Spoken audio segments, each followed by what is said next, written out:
For many years, Omarama had no king. The old king had died, and the elders could not agree on who should sit on the throne. Every family wanted their own son to become king, and so the village was divided. One evening, as the sun met into the horizon and the river glowed like gold, something strange happened. The water rose higher than ever before and carried a voice that everyone could hear. The voice of the river said, Omarama people, stop fighting. You cannot choose your king. I, the spirit of this river, will choose your king for you. The villagers, some fell to their knees in fear. Others looked at one another in wonder. The elders agreed that they must obey, for no one could fight the spirit of the river. The next morning, the entire village gathered at the riverbank. Male, women, and children stood waiting, their eyes fixed on the calm waters.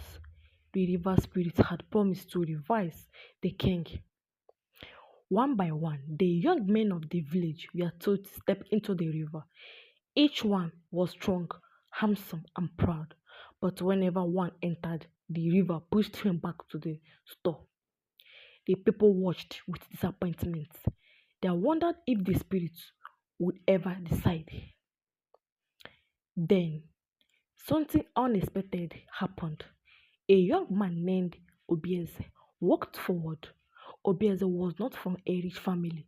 He was quiet, humble, and often mocked because he was the son of a fisherman. Many villagers laughed.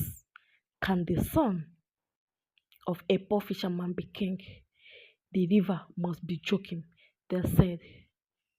But when Obieze stepped into the river, the water did not push him back. Instead, the river packed gently and a great fish went to his feet.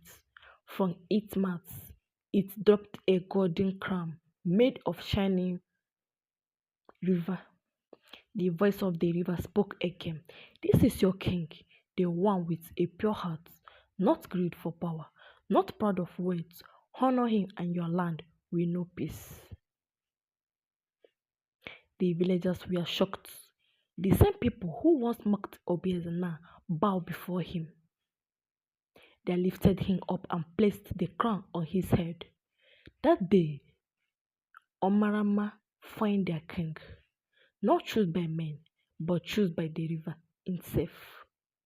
From there on, Obieze ruled with kindness. He built farms for the poor, protected the widows, and listened to the cry of every child. And whenever he was troubled, he went to the riverbank to speak with the spirit that gave him the crown. The people of Omarama never forget the lesson. A true king is not chosen by pride, but by destiny. Obieze wear the river crown with humility, but not everyone was happy with the river's choice. Among the crowd stood Obieze, the son of a wealthy warrior. His family had hoped he would be king. When he saw Obieze's crowd, jealous burned in his heart like fire. He whispered to his friends, how can the river choose a poor fisherman's son over me? I will not bow to him.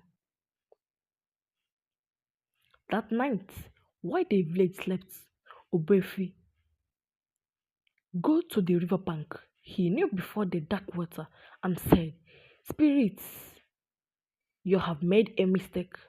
I'm stronger, richer, and braver. Give me the crown and I will rule better than Obieze. But the river rose in anger. Its waves slapped and the voice thundered. You agreed, Obieze. You think power belongs to the people, but it belongs to the humble. If you doubt me, you will know my Obieze ran home, but his heart did not change. His jealous grew wise and washed. The next few months were peaceful in Omarama. King Obieze ruled with wisdom. He ordered that no family should go hungry, and he walked side by side with farmers and fishermen. The villagers loved him deeply. But Obuefi gathered secret followers. He told them the river is only water. Obieze is only a man. If we rise against him, we can take the throne. One dark night, Obiefy and his men attacked the palace that broke down the gates and chased Obieze into the forest. The villagers cried out, but no one was strong enough to fight Obiefy's warriors. Obieze ran until he reached the river bank. He fell to his knees and said, Great spirit of the river, I'm only a man. They are going to kill me and steal the crown. If truly you choose me, help me now. The river began to roar loudly than thunder. From its depths, a giant swift rose and swallowed Obuefi and his men. Their cries through the night, but the river did not release them. When the water calmed, Obieze was still kneeling at the bank. The river's voice said softly, Obieze, a king must always face, but a true king does not fight with hate. I will protect you, for you will choose not by men, but by destiny. From that day, no one dare challenged Obieze again. The villagers told the story of generation, how the river himself chose a king and punished the proud. Years passed and under King Obieze rule, Omirima village grew strong. Farms yielded plenty. Hunters brought home game, and fishermen caught fish as if the river itself blessed them. But the river spirit was not silent forever. One evening, as Obieze sat by the water, he heard the whispering voice again. King Obieze, you must remember, your crown is not yours alone. It belongs to your people. If you ever turn away from humanity, the river will take it back. Obieze bowed and answered, Great spirits, I will never forget. But even kings are human. One day, strangers came to Omiroma. There were merchants from a faraway land, carrying gold and fine clothes. They had heard of the young king. Chosen by the river, they bowed before Obieze and said, Great king, rule not just your village, rule over many lands. We will help you conquer, and you will become the greatest king in all of Africa. The word filled Obieze's heart with temptation. From nights he could not sleep. His mind was torn between his promise of humanity and the dream of becoming greater. The elders noticed his silence.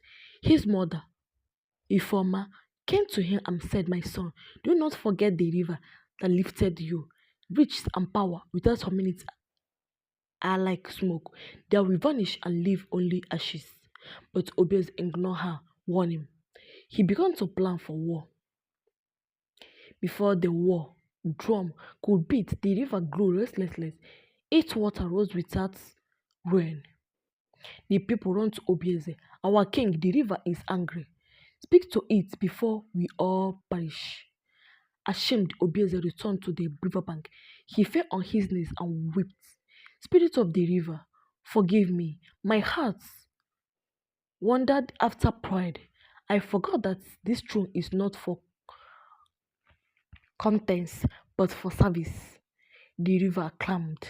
The water dropped back to their place, and the fish returned to their nets. Obieze, you are still my king, but remember, humility is the price of your crown. Forget again, and the river will choose another. Obieze ruled for many more years, wisely and gently than before.